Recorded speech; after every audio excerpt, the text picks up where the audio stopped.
কচুর শাক আমি ভালো করে সেদ্ধ করে নিয়েছি। সেদ্ধ করে ভালো করে জল ঝরিয়ে শুকিয়ে রেখেছিলাম। আর কড়াইতে আমি আগে থেকেই ইলিশ মাছের মাথা নুন হলুদ দিয়ে মাখিয়ে ভেজে রেখেছি।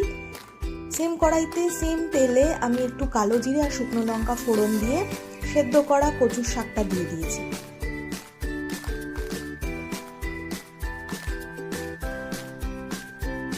এবার কচু শাকটাকে আমি একটু হলুদ, কাঁচা লঙ্কার পেস্ট, নুন আর চিনি দিয়ে ভালো করে কষিয়ে নিচ্ছি।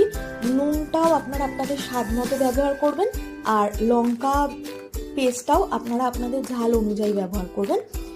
সব ভালো করে কষিয়ে নেওয়ার পরে আমি ওর মধ্যে মাছের মাথাগুলো দিয়ে দিয়েছি। দিয়ে এবার মাছের মাথাগুলোকে ভালো করে ভেঙে ভেঙে কচুর শাকটাকে আরও ভালো করে শুকিয়ে নিচ্ছি।